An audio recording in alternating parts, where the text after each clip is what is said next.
Good day everyone, we are Team GeoDudes and we will be presenting our report entitled A Geological Investigation on the City of Las Piñas, Philippines. Las Piñas, or officially known as the City of Las Piñas, is a highly urbanized city that can be located in the southern portion of Metro Manila. It is home to various malls such as Robinson's Place Las Piñas, SM South Mall, Vista Mall Las Piñas, and the Evia Lifestyle Center. Las Piñas serves as the gateway into Calabarzon with its geographic location placed in one of the busiest expressways in our country named SLEX. It has an absolute location of 14.445 degrees north and 120.9939 degrees east, having a land area of 32.69 square kilometers. Half of its land area is used for residential purposes, while the other half is utilized for commercial, industrial, and institutional purposes. Its geographic boundaries are the City of Parañaque, Bacoor, Cavite, and Muntinlupa City.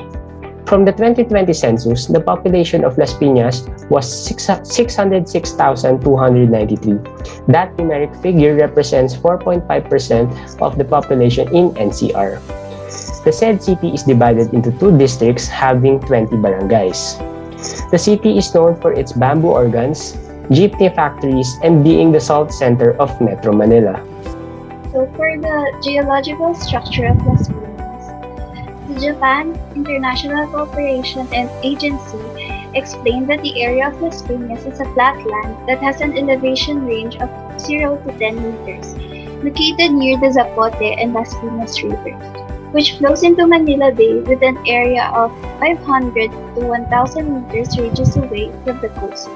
It is explained that the Guadalupe Formation tilts towards the coast, which is folded, having two anticlinal structures extending north to south in the mountainous region around Las Piñas and Muntinlupa. So we will now start the discussion on the lithology of Las Piñas.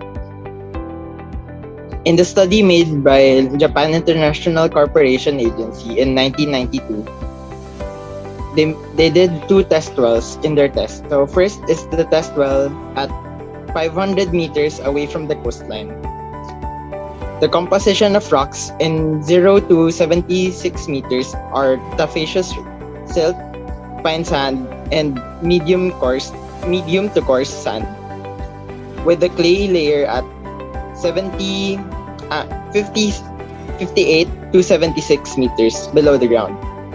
The key beds are at 105 to 117 meters, 159 to 165 meters, 240 to 257 meters, and 274 to 283 meters. The next is the test well at 800 meters away from the coastline. It has an alluvium layer until the depth of 11.1 meters, which contains soft soil, soft clay, and loose gravel. The Guadalupe Formation then goes after, which is underneath the alluvium layer, which contains tufaceous silt, fine sand, and medium to coarse sand, and is until 89 meters below the ground, with the clay layer at 65 to 89 meters. Key beds located at 120 to 152 meters, 169 to 179. Next is the 254 to 271 meters. And lastly, the 291 to 97 meters.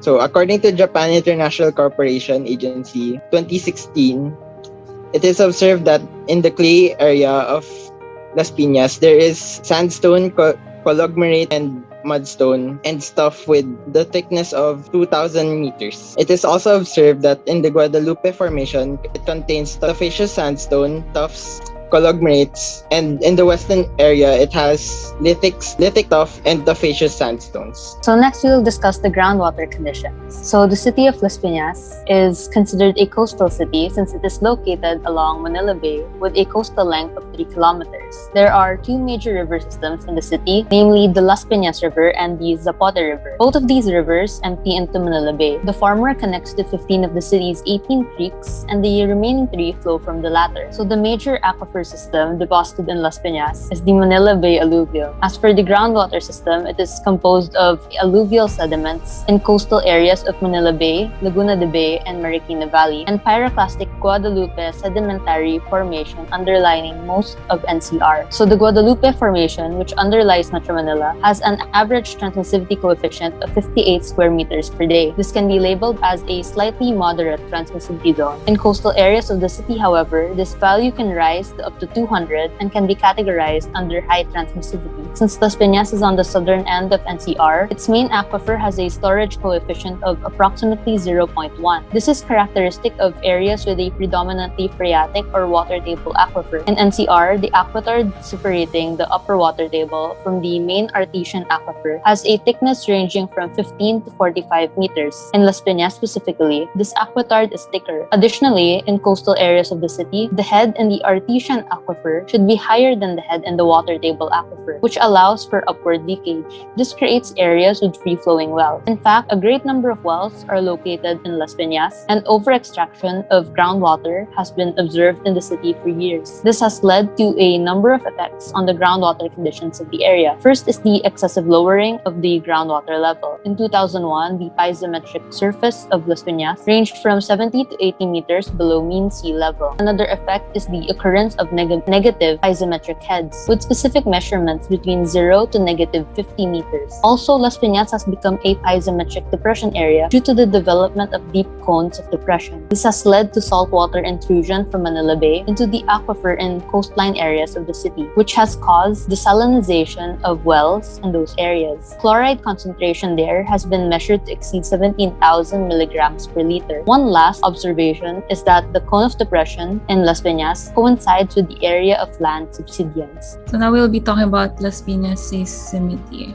So as the Philippines sits along the Pacific Ring of Fire, this is where most of the world's earthquakes occur and where most volcanoes are located. Thus, the Philippines has 5 active fault lines in the country, namely the Western Philippine Fault, Eastern Philippine Fault, the South of Mindanao Fault, Central Philippine Fault, and the Marikina or Valley Fault system. In the case of the city of Las Piñas, this is mostly affected by the West Valley Fault. This is a 100-kilometer fault along the Valley Fault system and is around 4.7 kilometers from Las Piñas City, using BF International Village as a reference. The West Valley Fault moves around every 400 years, with the last major earthquake being in 1658. Moreover, if this fault moves, the whole Metro Manila will be affected in varying degrees. As shown in the ground shaking hazard map, an earthquake of a magnitude 7.2 along the West Valley Fault may cause the city of Las Piñas to experience an intensity of low 8. As of September 2, 2021, according to Volcano Discovery, Las Piñas had 2 earthquakes with magnitudes 3.0 or above, and 1 earthquake with a magnitude of 2.0. There is also 4 reported earthquakes with the magnitudes below 2.0, where people don't really feel anything. So, additionally, there was a report of seismic-like activity but likely no quake in the southern Manila district with a magnitude of 3. With its epicenter being 7 kilometers southeast from Las Piñas. So in addition to this, Las Piñas may also be prone to tsunamis generated from the movement of the Manila Trench, as well as liquefaction due to the geological composition of NCR. So here on the left side shows the hazard map for tsunamis, and on the right is the hazard map for liquefaction susceptibility. Lastly, here are the references used in our report. Thank you for watching our presentation.